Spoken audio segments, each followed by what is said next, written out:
Hi ಸ್ನೇಹಿತರೆ, ಹೇಗಿದ್ದೀರಾ? Good afternoon. ನಾನು ನಿಮಗೆ ಇವತ್ತು ಹರಿವೆ ಸೊಪ್ಪಿನ ಸಾಸಿವೆ ಮಾಡುವುದು ಹೇಗೆಂದು ತಿಳಿಸಿಕೊಡುತ್ತೇನೆ. ಇದನ್ನು ಹರಿವೆ ಸೊಪ್ಪು ಅಂತ ಕೂಡ ಹೇಳುತ್ತಾರೆ, ದಂಟಿನ ಸೊಪ್ಪು ಅಂತ ಕೂಡ ಹೇಳುತ್ತಾರೆ. ಇದನ್ನು ಹೇಗೆ ಮಾಡುವುದೆಂದು ತೋರಿಸಿಕೊಡುತ್ತೇನೆ, ಬನ್ನಿ. ಇದಕ್ಕೆ ಬೇಕಾಗುವ ಸಾಮಗ್ರಿಗಳನ್ನು ನೋಡಿಕೊಂಡು ಬರುವ. 1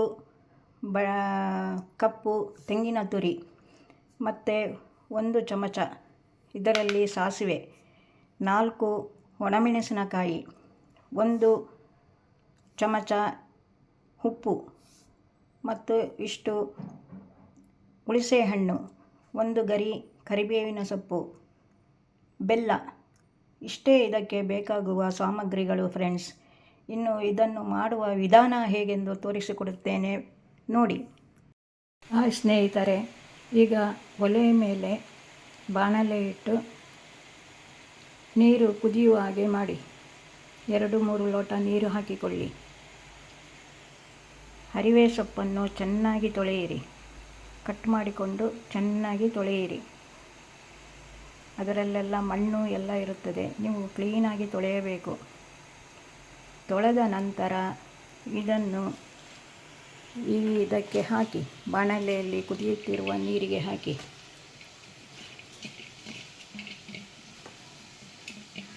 ಇದು ಬೇಯಬೇಕು, ಸರಿಯಾಗಿ ಬೇಯಬೇಕು ಫ್ರೆಂಡ್ಸ್.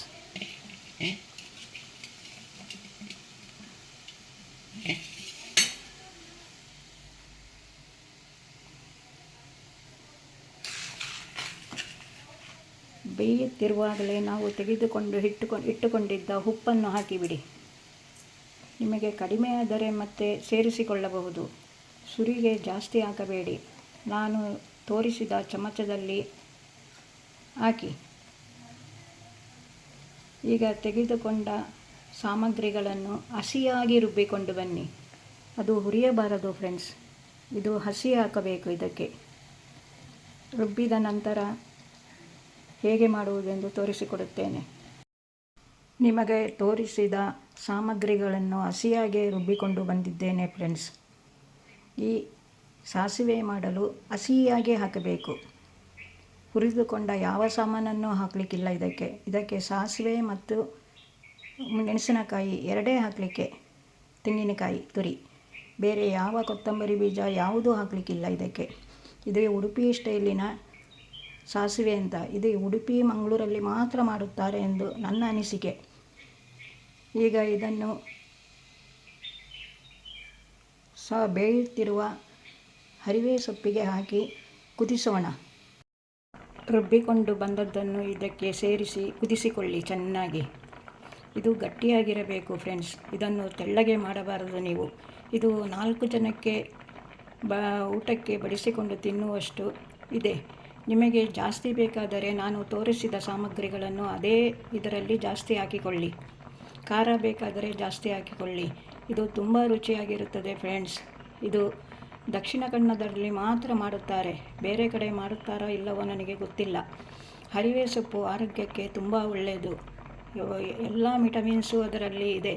ಆದ್ದರಿಂದ ದಿನ 2-3 ದಿನಕ್ಕೊಮ್ಮೆ ನೀವು ಹರಿವೆ ಸೊಪ್ಪಿನ ಸಾಸಿವೆಯನ್ನು ಮಾಡಿಕೊಂಡು ತಿನ್ನಬಹುದು. ಇದರಲ್ಲಿ ಸಾಸಿವೆ, ಸಾಂಬಾರು, ಪಲ್ಯ ಎಲ್ಲ ಮಾಡಲಿಕ್ಕೆ ಆಗುತ್ತದೆ ಫ್ರೆಂಡ್ಸ್. ನೀವು ನನಗೆ ಸಪೋರ್ಟ್ ಮಾಡಿದರೆ ನಾನು ಎಲ್ಲವನ್ನೂ ತೋರಿಸಿಕೊಡುತ್ತೇನೆ ನಿಮಗೆ. ಈಗ ಇದಕ್ಕೊಂದು ಒಗ್ಗರಣೆ ಕೊಡಿ. ಇದು ಚೆನ್ನಾಗಿದ್ದರೆ ನನಗೊಂದು ಲೈಕ್ ಕೊಟ್ಟು ಸಬ್ಸ್ಕ್ರೈಬ್ ಮಾಡಿ ಫ್ರೆಂಡ್ಸ್.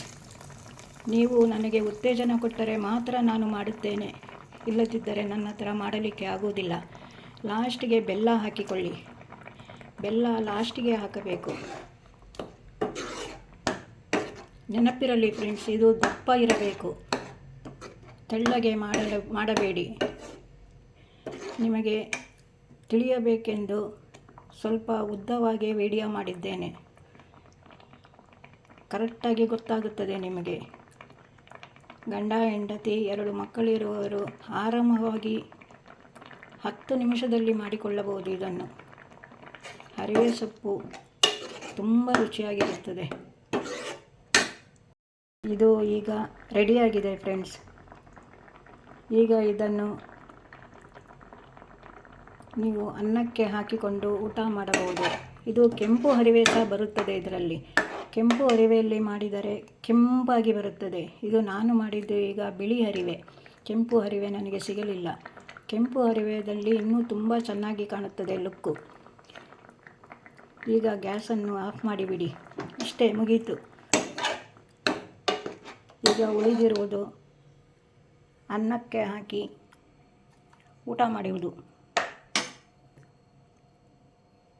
ನೋಡಿ, ಇಷ್ಟವಾದರೆ ಲೈಕ್ ಮಾಡಿ ಫ್ರೆಂಡ್ಸ್.